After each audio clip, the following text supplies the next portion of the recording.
I've always been a storyteller.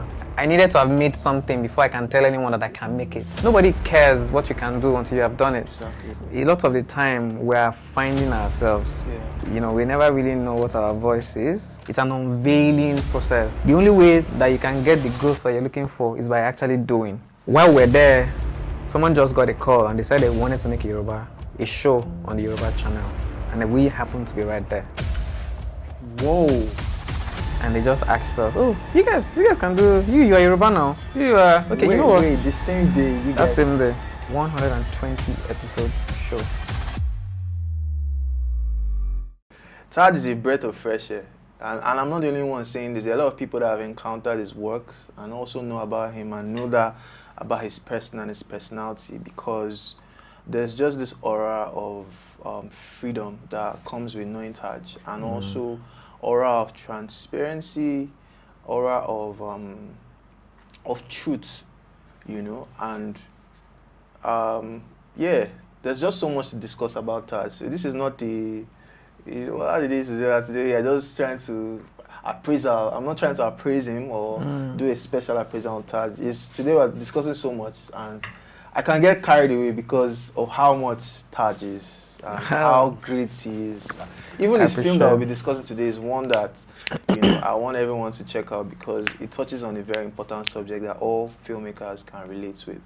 You know, but before we go into that, I think I first of all want to understand, like, before Taj, before the Adeniyi Joseph, because I believe your name is Adeniyi Joseph. Before the brand came about, like, did you see yourself ever becoming a filmmaker? What was the journey? How did you get into this?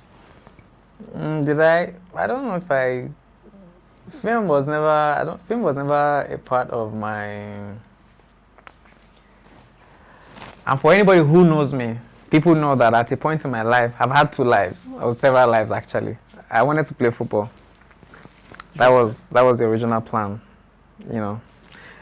And God has a sense of humor. You know, you could just the reason saying, everything I want to do with this, and God is like, don't worry, I got you. You know. So I wanted to play football. That's all that my life was about. You know, I did actually have a video that I made a summary about my football journey and all that. I always talk about it to inspire people, but it didn't work. You know, football failed me. That even now, I don't watch football anymore. I don't care for football anymore. So I don't care who's winning Nations Cup, who's winning, you know, because I thought that's a dream that I was supposed to be living that I failed at or that didn't happen. So in a way, I think maybe it was divine intervention that made me get into film. You know, after a while that I felt like I wasn't attractive to myself as a football player. I was chasing a dream that I wasn't, and I'm the first child of my family. I was 6. You know, and I looked very unserious. I looked like an unserious elder brother who wasn't making money, who wasn't going to work, who didn't look like he knew what he was doing because I was chasing a dream and then it just wasn't working. You know, so in 2015, I think, I decided that, you know, I was going to go get a job. That I just get job, this football thing, let me put it on hold for a bit. You know, so I got a job in Nigeria as an editor. And I'd never really edited before, but I did mass communication in school. You know, so I was close to media and stuff like that. So somewhere at the back of my mind, I liked film directing, but it was like a secondary thing. It wasn't at the forefront of my mind that I considered. No, it was football took my attention, you know. So football seemed to be a means to an end. It was that I wanted to play football so that I can maybe retire as a film director.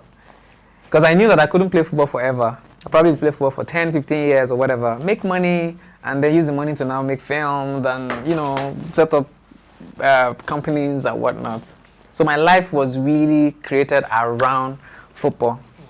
But when that didn't work, it just seemed like everything had crumbled, the plan that I had and all that. So I decided I was going to get a job, and then even when I was thinking about getting a job, I didn't know what job I wanted to get. I just needed to make money. So I went to look for a job at the filling station. Wow. I was just looking, what's my skill? What can I do? I studied mass comm. Maybe I should be like a telecommunications, what's that thing? Customer service agent. You know, I thought about all of those things. I looked, Jobberman and different places to look for work. You know, suddenly I just got an opportunity to say that they were looking for interns in Nigeria. I'm like, oh yeah, that makes sense. I'll go. And then, to cut a long story short, that's how I got into TV. So I was editing in like maybe 3 months or so. In a short while, I became like the head of that department. Became like the head of editors. And then people would bring stuff to me, maybe weddings and stuff to edit. And then I would edit them, and I thought that, why did you guys shoot like this? Maybe you should have taken the shot like that. You should have, you know. And I figured I could just take those shots myself. So I bought a camera. My first camera, a Canon T3i, I think, or T2i. You know, one of those cameras. I still have the camera in the house, by the way. I got the camera for about 110,000 naira in 2015, I think. 110,000 naira. So I started to shoot myself, you know. And then that's really how I gradually got into cinematography. You know, because I thought that I could take better shots than the shot that they were giving me to edit. You know. You know, and the thing with when you're shooting yourself is that you are also sort of directing. Because you are saying, no, I don't want that thing to be here. Oh, I don't. So you are arranging the thing the way that you have imagined it in your head. So again, I started getting towards directing. I didn't know that it was called directing. I just was shooting and doing whatever.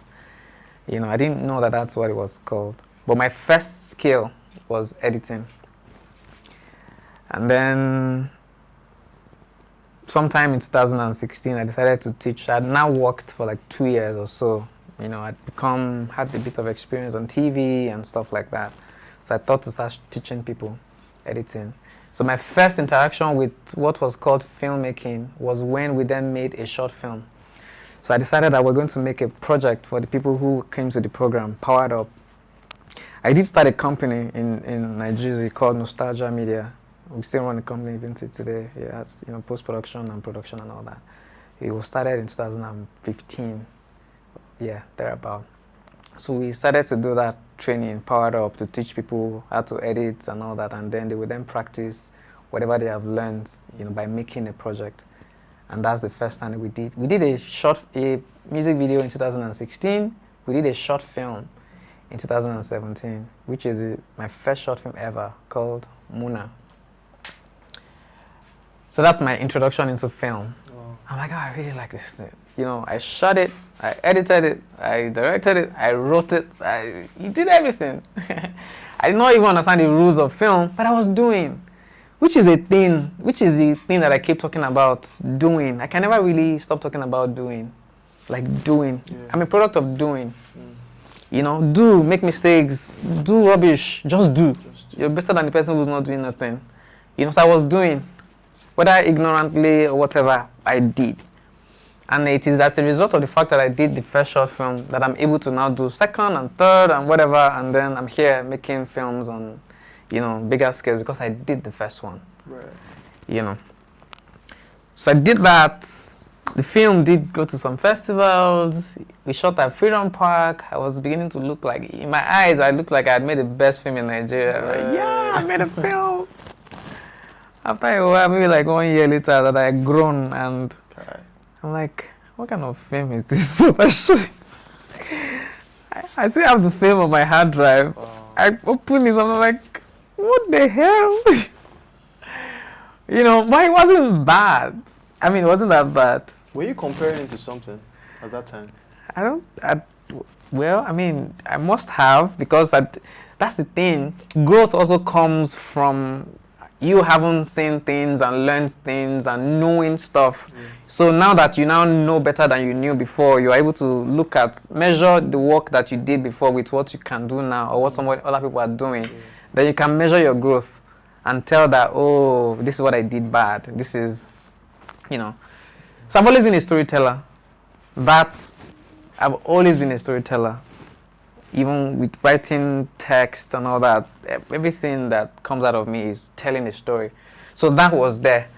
I was just now using editing to tell the story, camera to tell the story, or all of those things. So that's why I was able to write a script, because I wanted to make a film. Nobody cares what you can do until you have done it. Exactly. So I wanted to make a film, and then I needed to have made something before I can tell anyone that I can make it. Yeah. So that's why I did. So I used the opportunity that I had with the training, the editing training. That I had people, I had a gift of people. People had now come to learn this training. So all of us were learning together in a way. Even though I was teaching them something, but I was also learning from them. Yeah. So now we had this small community. So let's go and make a film together. All of us were doing it for the first time. I had some experience and I was their tutor, but I was making a film for the first time. And they were glad to be a part of making a film for the first time. So I did learn a lot. I think that process really changed my life. It made me aware of how film festivals work, how, it just opened me up. And that's another thing that happens from when you're doing. When you do something, you're beginning to learn a lot of things, because that doing is opening different doors and opportunities and conversations, and then you begin to learn, oh, that's how that works, oh, that's how this works, oh, that's, So that happened with that. So, yeah, that story is really long. Wow. That's really how I got into... Wow. That's a long one. That's pretty interesting. Yeah. So, at what point did you know you were creative? So like, can you take us back on that thing that you did, or if it was something your mom or your dad found out or discovered, or was there someone or probably a relative that probably saw you could do something and then picked up on it? But the point is, like, when did you find out you were creative? Well, I don't know if I ever, at any point, termed it creative, but looking in hindsight, I remember that I used to draw. Those days you'd have these books that it's like maybe storybooks that are written in sketches, Yeah. And then I would take the sketch, put it on a paper, and I would try and trace the outline on another, and then draw. So I had those things that came to me naturally. I just wanted to draw something and all. And then at one point too, I was interested in singing or playing the keyboard. Those things, I was interested in it, but those gifts were not trained, not by me, not by my parents, unfortunately. So maybe they didn't recognize it as a thing, but I remember that there was a time that I was interested in drawing. But I remember that when I also now became an adult, it was a gift that I didn't have anymore because I wasn't trained, on that. Okay. So what that meant is that there must have been a creative thing in me, because I didn't know anybody who was an artist that I had an influence and they made me. No, it was just something that I picked up. I was just drawing, or maybe because I was in. You know how as students, you probably are in class and they tell you to draw. Maybe whatever. I just took. So there was that thing that felt like I wanted to do something, create something, even though I didn't know what word it was. Yeah. I wasn't thinking that is it called creative or whatever. No. But when I did study mass communication in school, I realized that I was very hands-on. A lot of the groups that we had in our session, I was always the leader of the group in trying to, we're doing news assignments now. We're doing whatever. I was always the guy who was trying to put them together and say, okay, yeah, let's do like this, let's do like that. So that was... Okay. Wow. But it seemed like it was because in a school assignment. I was enjoying it. Yeah. I was enjoying it. I was doing it with a lot of fun, with a lot of, it came so I don't know where it came from. I don't know at what point. I don't know. I just was interested. Oh yeah, actually at the time. So on the Windows system, there used to be this software, I think it was Movie Maker or something like that. Yeah, on Windows. Maker, yeah. Movie Maker. I would use it to create animation. Oh, okay. You were curious about... I guess. I've always liked film. Oh. I think so. Because I watched Irueshi. Wow. I watched Irueshi when Ola, Ola was a popular child actor. Was a celebrity. Ola, I can't remember his surname. His father, of course, a big, he was a popular child actor. And then I can't remember the actors in Hiroshi, but I remember Hiroshi making me cry as a child, and lots of films like that. You know, so I was curious about how did they do the end credit of films, how were they making films, those kind of things. So when I saw Movie Maker on the Kini, I tried to do an animation, and I told a story with the animation that when I went to a computer school, I used the story to promote the computer school. I presented it to them. I didn't learn it from anywhere. It was just something that was there, and I was doing it, and then the software looked like it could help me do it. I was doing, oh, this is how they do end credit. Oh, this is how they do. I just figured those things out. So I was interested. Okay. I was interested in it. So it must have been very early on as a child, even though it wasn't called you are a creative. Yeah. I was never, oh, this person is a creative. No, Okay. I didn't. It is now that the word creative is, as when we're younger, what is creative? Yeah. Oh, that person is an artist. Ah, that person is a painter. That person is a, nobody calls you creative. Yeah. You know, except maybe in agencies. Agencies will have their creative department or creative director, those kind of things. And those people used to look like magician in my eye. Like, oh, if they call you creative director or creative, you must be, damn, that guy is creative. Yeah. Actually, yeah. Thinking about it, that's how it will signal. Wow. You know, so I think I must have had it. Nice. Yeah. That's I can tell. pretty interesting.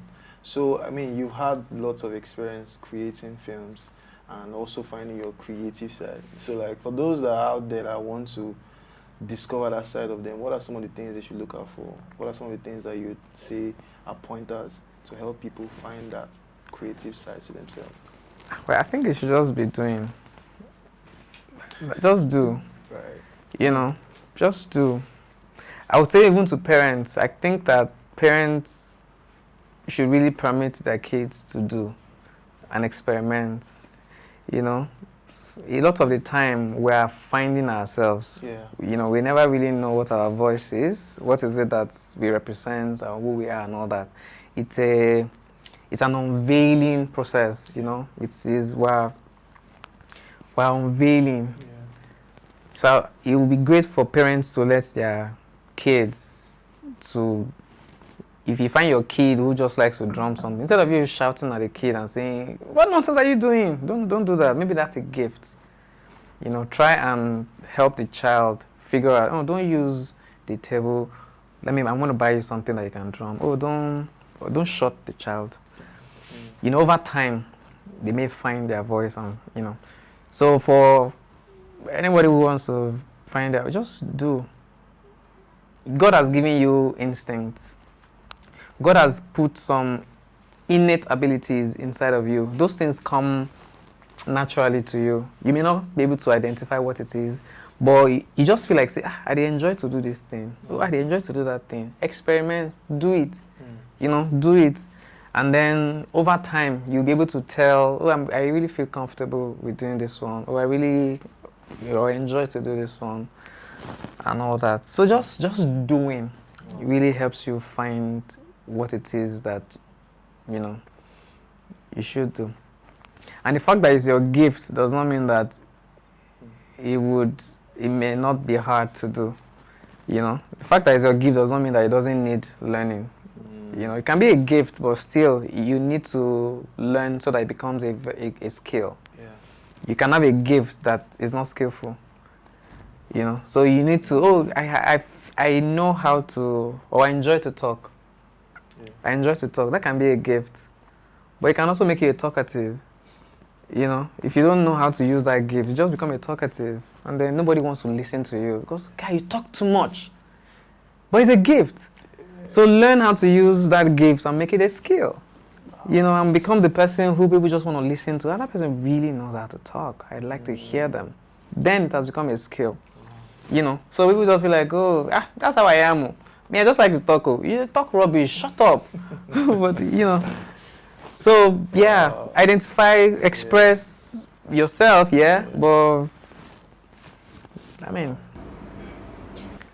just do. Like just the man. main thing here is doing and getting active in Just actually doing stuff. Doing is the key. That's amazing. I mean, Taj, you've spoken extensively about how you started, 2015, 2016, trainings. So what was that project that gave you your first big break? So big break sometimes. Big break. There's always that. I don't know. So probably for lack of better words, what is that project that increased your confidence in your skill as a filmmaker, where people were giving you, nods in the industry or some industry folks there to pay attention? Oh, who is this guy? So yeah. Well, I don't know. Even I'd ask myself sometimes. Guys, that is being so humble right now. This guy is a heavyweight. I don't know if I'm being humble. Because that's why I tell you about imposter syndrome. We have a problem, creatives. You never think that you're... Anyway, so... talking about what gave me confidence. First of all, I think that the fact I worked in Nigeria is a blessing. And I would say that anywhere, Nigeria built me. And go and ask anybody who has worked in Nigeria. Anybody who has worked in Nigeria, they're going to tell you. So Nigeria prepared me for what's going to happen in my life and career and all that. And I didn't know that I needed that training. So I'm glad that I went there. Sorry, before you continue, you mentioned like 3 things, top things you learned from Nigeria. If they're probably soft skills or technical skills, what are they? Oh, tenacity. Tenacity. I did, so Nigeria was the first actual place that I worked. And then I was leaving at work. We were working under deadline. We were working under pressure. And it was TV. TV doesn't respect that you're sick and you can't come to work. And no, nobody cares about that. TV is that the show must go on. So we had shows that needed to run at 3 p.m. for instance, and we were still editing it, and we need to it must not fail. So that pressure of making sure that, this thing goes on air, it prepared me. Now I create content, I make film, for networks, Africa Magic, Showcase, and stuff like that. I have been prepared to know that pressure. There's nothing that's going to make that transmission fail. It cannot fail. So those things came from the learnings that I took from Nigeria. It was a lot of pressure. When you make, as an editor, for instance, you've edited the story, because we're doing a lot of entertainment story. That's really what Nigeria was. It was a music and lifestyle channel. So music videos, entertainment stories, and stuff like that. So when you're done editing and you put it on air, and you're watching the show that you have edited, you're watching with your heart like this. Make you no go see one error. And a lot of the time, sometimes you will see one error, go, yeah. Oh my God. Your heart go this shake. Aye. Because you saw the name that you typed. Yeah. Maybe the person's name is Adeniyi. You now spell A-D-N. You don't come out E. Aye. You misspell the name. You already, oh my God. People may not see it. You have seen it. Or there's just one. There's someone that will see it. There's someone, definitely. Most likely, Kwame will see it. He never misses. Kwame is the owner of Nigeria. He most likely will see it. Kwame is also an inspiring person. Kwame is like a perfectionist. Kwame will do something and then he can say, no, that's not good. Do it again, until, again. So those things were instilling in us some level of discipline and excellence and all that. So that was my foundation. I'm glad that I was there. I had to leave eventually and all that, but I'm really glad that I had that foundation. And, so anywhere in the world that I'm going to talk about, where I never miss to talk about Nigeria. Amazing. It did help me. Yeah, so you were explaining the trajectory to getting that project that got you noticed. Yes. So I don't think that it's a project that increased my confidence or whatever.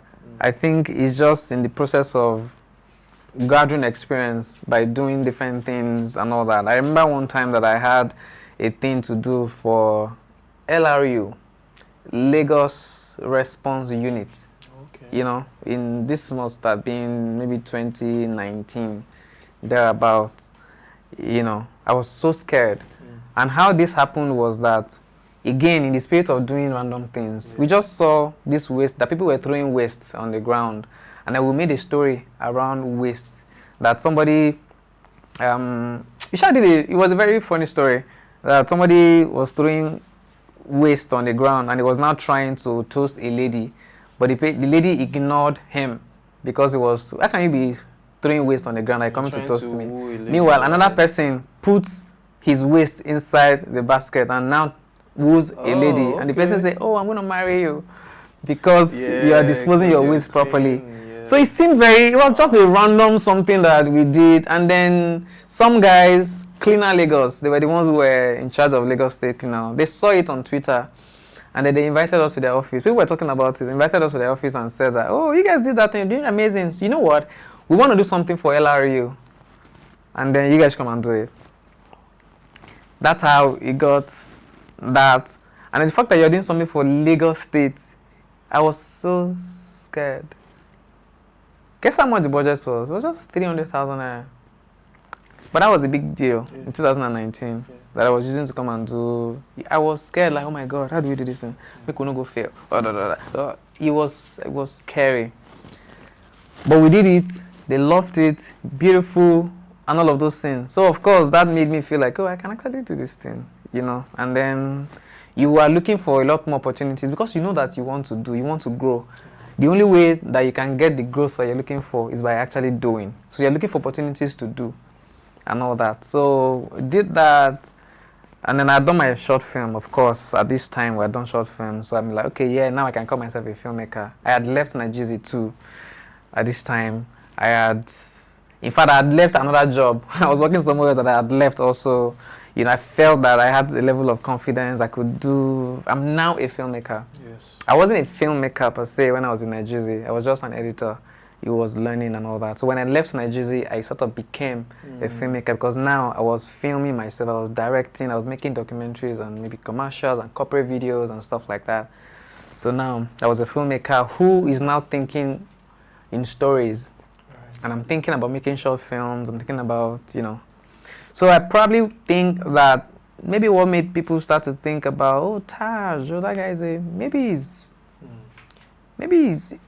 I don't know. We might need to ask people, what do they think? But I think maybe it was Kill the Imposter, you know, the short film.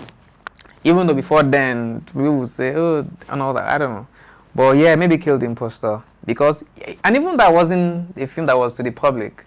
Even till now, I just put it on YouTube now. It was a film that I put on a private website. People were paying 1,000 naira to watch it. But some people in Ebony Life Academy had seen it, and then some people, you know, some people had watched it, and because of that, they recommended me to go do something. So maybe that, you know. And I also there's our shows on Africa Magic Yoruba, Iroraya, which was very different from a lot of shows that you find on Africa Magic Yoruba.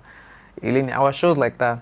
So it's a combination of a lot of things. I don't know what exactly it is. I'm still asking God to give me my big break. I say, God, I'm in your hands. Use me. You know, yeah, I'm available to be used by God. Let's talk about the shows you created for African Magic. You know, what was it like when you got the call, the first time they called you, you know, and walk us through the process of getting the crew, the cast, producing, and the ones you directed also. How were you able to combine these two roles, you know, on this particular project? Well, I mean, the first time it was really hard in terms of how we got the call. And on an African Magic project, I work with an amazing partner, Alan. You know, I'm grateful for Alan because it means that you don't get to do the work in isolation. You know, so if you are wrong, there's somebody who can see that you're wrong. And then when you are, you know, there's the fact that there's a partnership and that you guys can banter ideas. So I think that has really worked for us. I'm really grateful for that relationship that we have that has helped us create the shows that we've created on the African Magic channel.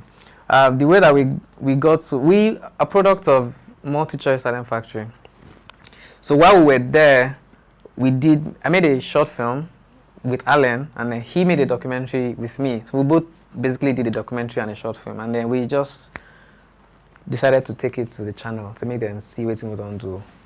And then we took it there. They loved the documentary, they loved the stuff, and then while we're there, someone just got a call and they said they wanted to make a show on the Yoruba channel, and then we happened to be right there. Whoa. And they just asked us, oh, you guys can do, you are Yoruba now. You are, okay, wait, you know what? Wait, the same day, you guys. That same day. See, you can never take away God from your, okay. You know. That's wild. So I talk about doing. If we never did those films, we would never have a reason to have gone to the office to say that see what we don't do. Mm. So because we did those, and Alan kept saying, "Oh, let's go." I'm like, "Oh, I mean, I don't go." We went, and then we took it there. They saw it, and then it was Wangi at the time. She got a call, and they said they needed a show, and then we just happened to be in our office, and then she told us, "Oh, you guys go and bring an idea for a show in Yoruba Clinical." And then we went ahead and started looking for ideas and all that. We came back to them. We said we found something. We did all the back and forth with budget contracting and whatnot. Eventually, we had our first show, which was a 120, not 30, 120 episode show. How do people who, the only things they did at the time were they had done a short film, maybe a few corporate videos here. Now they need to do a project on African magic and do 120 episodes. That was a good problem. So now we needed to figure out how do we do this show. We wanted blessing. Now God don't bless us. So how do we do this thing? We had never done this before. But we had people. We had Mr. Femi Odugbemi, who had done it, who was also our mentor, our everything, our daddy and all that. So we went to him and asked for guidance and all that. He showed us there was Mr. Muiwa Oluyeba, Mr. Wale, all of those people who then were helping. So we had people resources, and then we then gathered people. We needed people who were going to do different things. So we're doing that show, and everybody who was doing the show were doing a series of that magnitude for the first time. So even actors that were calling, they were unknown actors. We had a writer who was head writer for the first time. We were executive producers for the first time. Everybody was doing this for the first time. But we had some experience in filming. Remember, I'd edited, I'd made short film, I'd done commercials, I'd done all of those things. We had those experiences. Alan too had done music videos, he had done, different things. So bringing those experiences together and then now doing something that nobody had ever done before. It was a series. Series is complicated to do. You are doing shuttling. You're shooting in a particular way. You're filming, we're filming for maybe 5 months. We filmed in Abeokuta. It was a whole new experience.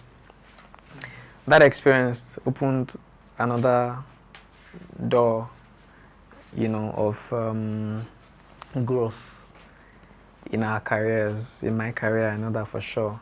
Because that really increased my capacity. And then after that, we've gone on to do maybe 4 other shows, for the African Magic Channel. How we basically, your question about how do you get people and all that, is just having a team that works. You can never really do film alone. It's the reason they say it takes a village to make film. It's not just a good statement to say. It's a fact. You don't make film alone. You always have to make film with people. And you need to find good people. Trust the people that you're working with. So over time, the shows that we have done it with 80 or 90% of the same people that we did our first show with. And we've gone ahead to do maybe 5 shows and film and all that. And it's the same set of people who owe it to themselves to grow. Yeah. They're also growing. We are growing. Everybody's growing, and then we're growing together, at least to a large extent. So once we have a show, we just reach out to these people. They then reach out to whatever. And yeah, so I remember seeing the post on social media that you guys had just won an award, and social media went crazy, at least from my own side, because I follow you and I saw the engagement. So yes. What was that like? You just gave us the story of even working on the project, and now you guys having to then win an award for one of the shows. Like, what was that like for you? What was the award like? Yes. What it meant? Yeah, what it meant. It was beautiful. It was really, it's a good thing to be recognized for doing good work. So yeah, we felt very proud. And I wasn't even there. I wasn't at the award ceremony because I was filming somewhere else outside of Lagos. So Alan and everybody else were there. and they called me that we had won, and people on my set, they were, yes, I felt really special, felt really good that, we were recognized nationally, that we had done something that was critically acclaimed, it was really good.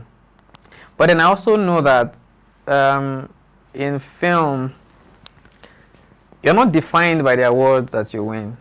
You're not. Awards come year in, year out. Before you got those awards, it didn't mean that you were not good enough before you won the awards. Right. After you have won the award, does not mean that you have suddenly become better than anybody else.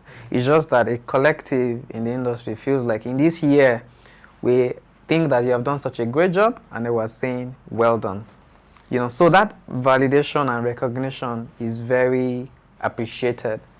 So we appreciate the validation, but it also then means that there's so much work to be done, because now you have eyes on you. Oh, these guys who won this award in that year, they want to do so much more, hopefully get even more validation, but you owe it to yourself to continue to grow, not because you want to win awards, not because you want to be, there are a lot of people who are really good at whatever it is that they're doing. They don't have any awards, but they are, so it was good to be recognized like that. But that's really just what it meant. It meant that, we were seen for doing some good work, and we have continued to do even greater work. So I want to talk about this project you did of recent with Josh and Oriri. There's a series on YouTube. Yeah. Which one? Sisters. The Wives? The Wives, yes. Okay. Woof! I enjoyed that series so much. It? I watched it from the beginning to the end. Like, I followed it religiously. And it was the fact that the subject matter is one that is so important, especially new couples or even old couples, but people that are in committed relationships. I loved how the story was told, even with the cinematography, the lighting, the camera, and all. So, like, can you walk us through getting on that project, how it was, and your experience, and even if you've gotten feedbacks from people from the film? Of course. The good thing about YouTube is feedbacks are instant. You can see the comments and all that. You can engage with it. So yeah, you can go right there and you see those feedbacks. So that's a good thing. And it was beautiful to work on The Wives. We did The Wives maybe in 2022 or 2023 thereabouts. It's been a while, So Josh and Orire and all that, they're people that I've known for a long time. When they were making their first short film, I had done some things and they came to me, and then I was a part of that. So I've seen their growth. So they are like my creative partners in a way. We do. So when they came and talked about Elevation Church, had reached out to them that they needed to do this story, and they wanted me to come and be cinematographer, because again, like I said, I'm a storyteller. So I can do cinematography, directing, and all that, but primarily or fundamentally, what I'm doing is I'm contributing to the storytelling of this entire thing, whether I'm producer, DP, or whatnot. The story has to be, So that was one of the values that I was bringing in terms of making sure that the story that we're doing is interesting, and the story was interesting. The writing was good, and all of those things. I was interested in it, and then so it was a no-brainer. I was going to do it. I was going to be a part of it. I was going to make my notes, my contribution, and all that, and that's exactly what happened. So it was, and it's always a good collaboration when we're working together. It's never really like you're working. It's just like you're having fun. We want to tell this story. We want to tell it the best way that we can, according to what we know right now, or how we know to tell stories in the moment that we're telling the story. And that's what we did. So when the thing it took maybe 2 years or so before it came on YouTube. So when it finally came out and then people started to see it and they were engaging with the characters and all that, it was another proud moment that this work that we've done, people then finally get to see it and then enjoy it as much as we enjoyed making it. We're glad. Everybody, you make films so that people can see it. you don't make film to keep it in your shelf or your drive, and you want people to see your film, and yeah, that makes you. Man, I'm going to nerd over this film for a bit. This one? particular The Wives, because when I say I watched it thoroughly. Wow. So and even the cinematography, because there was a scene outside where the wife, the woman who was being cheated on, I think she was talking with her friends, and the camera was in between two chairs. So it's like it was a balcony scene where she was looking upwards. Yes. So I saw that shot frame and I was like, what's in the heavens is this framing? Do you remember that frame? I think so. On the balcony. On the balcony. Yes. Yeah. I noticed that you just walked along with I can't remember if there were chairs, but there were chairs. But the camera like was this kind of chairs. Yes. So just in between. That's one frame. Then there was another frame towards I can't remember the episode when the Dina. Oh yes. Came to the church. When she came to the church and was sleeping, it was like a dim-lighted scene where I think the key light was blue, or there was just a play with lights. Where they came to the church? Where she was chased away. From the church. Oh, I see. Where she was by herself. And there was a backlight that came. Yes. Okay, yeah, I remember. That's another outstanding. I want to talk a bit of this. You really watched it. I watched it. There was one also. There was a Warner shot where it was the parlor, where the camera, I think Dina was about to fight with her husband or something, and it was just a Warner, and the camera was just going and just weaving in. Yeah. And it went in well, because there were multiple takes, I think. Yeah, there were. But everything still were woven well. Yes. So, like, guys, this is cinematography. This is guy behind that film. So, like, can you walk us through, like, these different frames and your inspiration? I love making film. Oh, I love making films. So when I was playing football, I thought I really loved playing football. Wow. When I now found film, I figured, I really love making films. So God must really love me that, He lets me find the things that I love to do and doing them, So being on set to make film, I'm consumed by the art or by the scene, what story they're willing to tell. I'm not trying to show fancy shots. I never really think about I'm thinking about, I want the visuals to be nice, but I'm also trying to convey an emotion. And thankfully, you're working with a director who also understands story, so it looks like we're speaking the same language, So I've enjoyed to work with Lucky too many times. So when I'm working with Lucky, it's pretty much that we're doing the cinematography together, we're doing the directing together, we're just doing the story. That's what counts. It's not about who's doing what or whatnot. So each scene is approached according to what the scene needs. So we're thinking about where are they coming from, what's going on in this scene now. You know what? So let's do this. Let's make them like that scene, for instance, the one that you said, the dimmer in church and all that. So that place was an empty place. It was an empty place that we needed it to feel.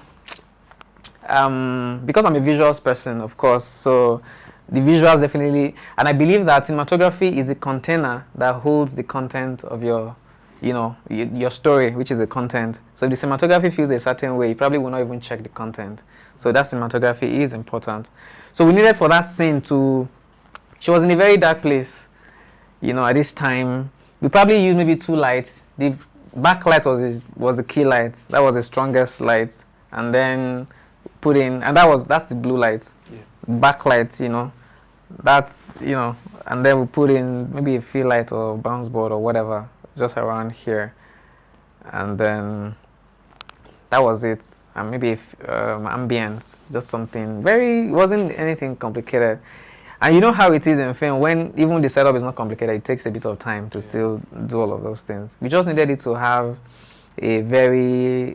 and I'm glad that you feel the way that you feel, because I didn't think that it was such a big deal. I'm just like, it was very simple, just one shot, just one, So I'm glad that it resonated with you. She was in a really dark place.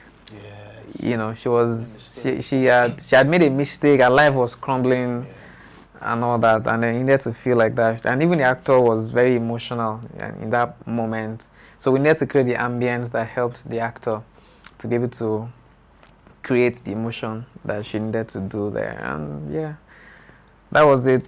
In the other scenes with maybe the camera just moving and all that, a lot of the time we just wanted organic movements, where the camera is just seeing things, directing your eye to what you need to see, and it doesn't look like there's a cut. You know how when you're watching documentaries feel very real. Yeah. It doesn't feel acted. The people are just being, and the camera is just capturing them. So that's really one of the things that we wanted. I always want that in the films that I do, that you don't think that these people are acting, so that you can be lost in their world and just be, suspend reality. Yeah, one of the ways that you are able to do that really is one has helped you do that. When you don't see the cuts, you don't see the actors are just they're not thinking about continuity and not thinking about whatever. They're just doing their thing, And so those kind of moments really helped with handheld shots, and then it's very organic. It's not perfect. Yeah. It's not trying to look sweet or anything. It's just, So those were, So the process of achieving these things is just conversations. Right. It's just talking about what does the scene needs, how do you think we should do this, and then this doesn't feel right. Sometimes we have to do the take like 7 times, 5 times, because it still doesn't feel right, and then until it feels right, then you're like, oh yeah, we have this scene, let's go, and that's it. Wow. It's fun, and I love seeing the fun through your eyes, through your films, because it makes me also gravitate towards the character and the story that you're telling per time. So like, me and my wife always have this, back and forth. I'm always very selective of the films that I watch. Like, it has to be grand. It has to tick so many boxes, Either the lighting, the cinematography, the story, the location, and there are not so many films that tick most of these boxes.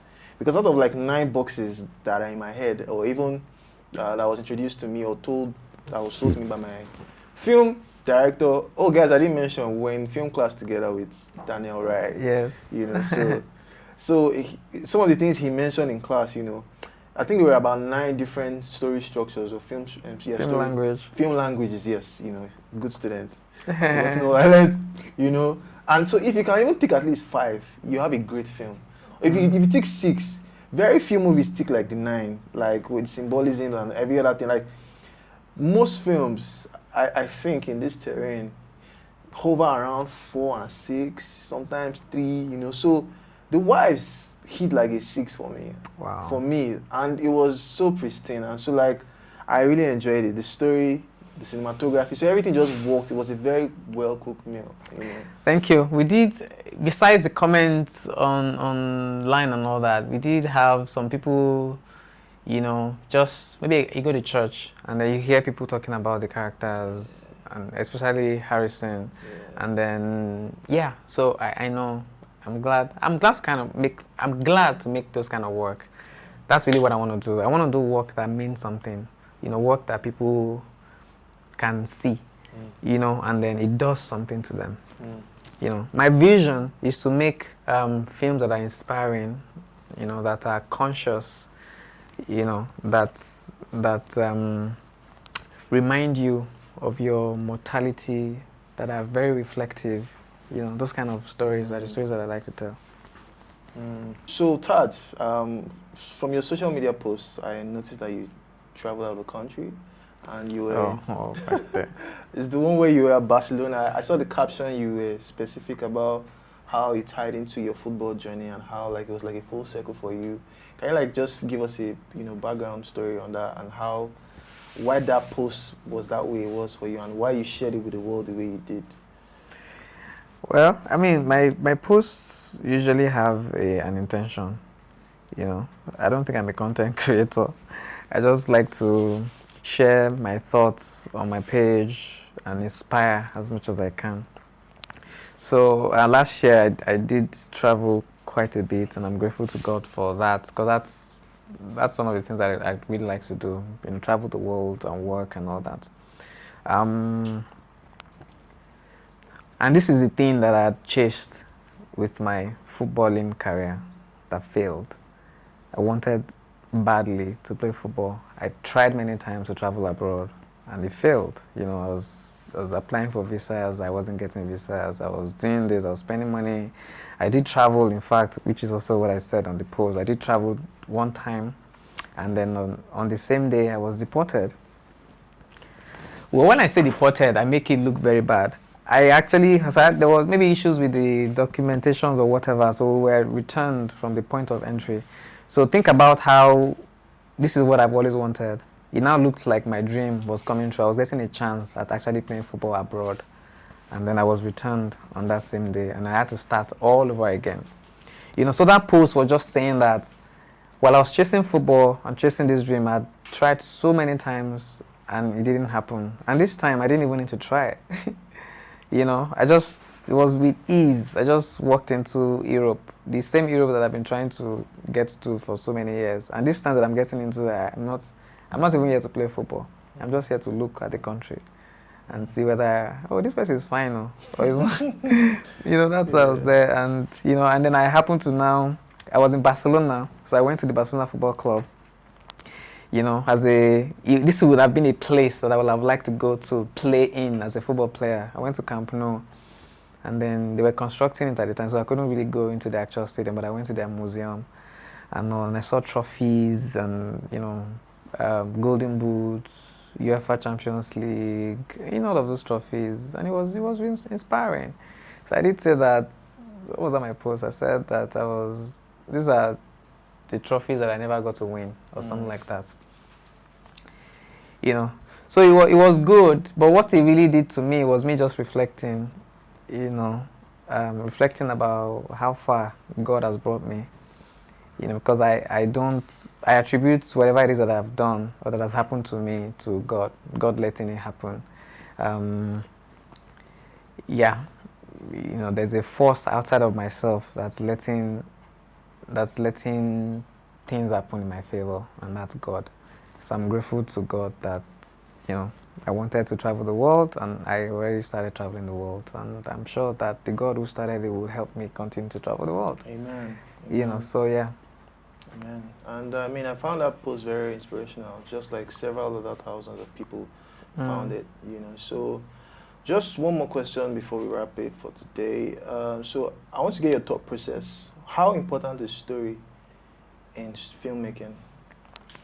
So some people are more into, I want to get the shot right, I want to get the lighting right, or how important is the story itself in the whole filmmaking process?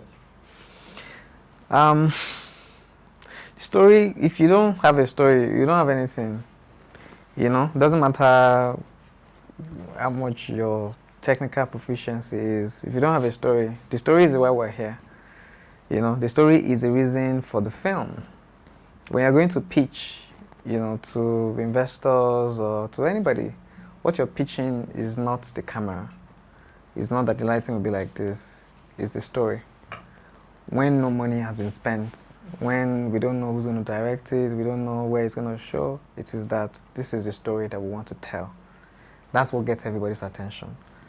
So when we then start to pay more attention to other things outside of the story, it means that we're putting the cart before the horse, and that's wrong. The story is more important than anything else. The story is the reason that we're going to go to the cinema and pay 15,000 naira to watch. We're not coming to watch your cinematography skill. What cinematography and costuming and lighting and everything else is doing is that they are aiding the story. It is film language. It is how we tell the story. There is a story. You can have a very good story and be bad at storytelling. The story, the premise is so good, but the film is bad. That means that the telling of the story is bad. That's why I talked about, you can have a gift, but your gift needs to become a skill.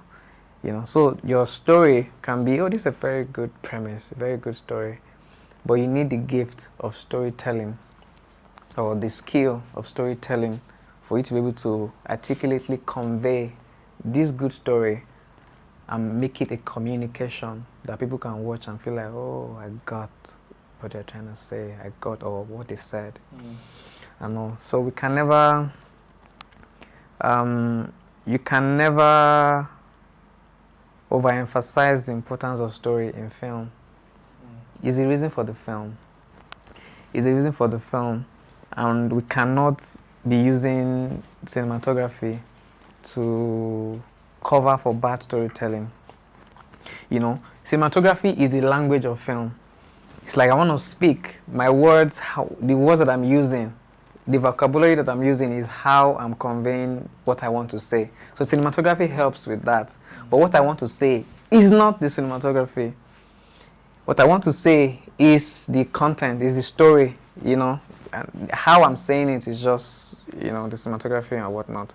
So it's really great to not of course, not pay attention, to not let all of those things now overshadow, the actual reason. That's why I'm here. So yeah, story is king. We've heard that every time. Story is important. Story is important, but I think that storytelling is more important. Story is important, but storytelling is more important. A lot of people have good stories, quite a lot of people, but not a lot of people are good storytellers. And film is storytelling. Film is storytelling. It's the reason why you watch some films and then they start with the end.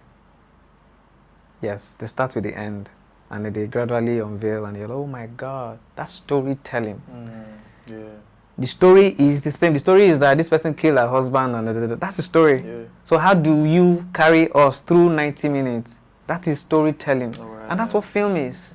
Yeah. How do I decide how to open the scene one? How does this film open? That's not the story. It is how I'm telling the story. Yeah. That's film.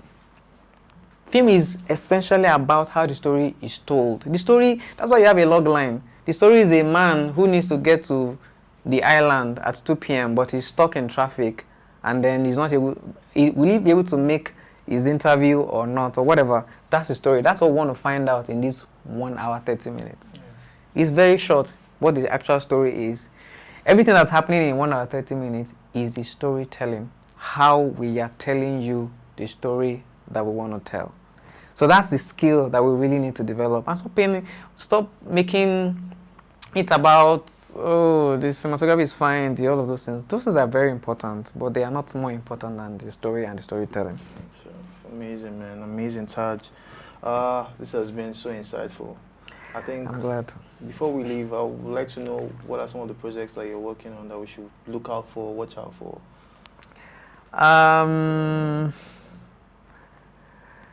So there's a film that I did, the directors and all, that's not out yet. Aja is a psychological thriller. I'm really excited about the film.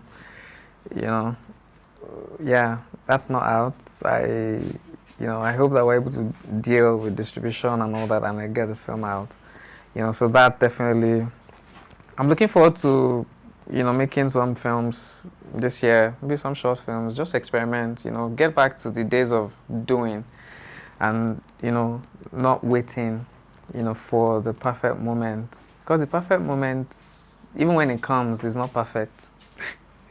Even when it comes, it's still not perfect. There's always, oh, the sound is not right. Oh, there's just something.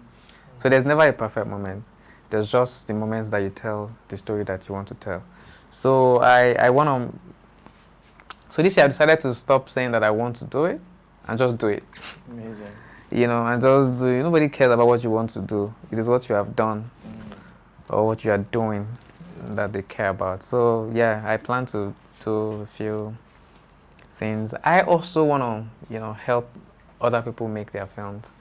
I'm interested in collaborating with people who need help with telling their stories better. So I don't mind to be a part of other people's projects. I really love to do that. Yeah, it may not even just be film. You just say anything, I'm really about spreading love personally and creatively and whatever. So, yeah. Amazing, man. Taj, thank you so much for coming. I've learned so much today, and I'm sure Thank you. anyone that watches this episode also will go home with so much to learn.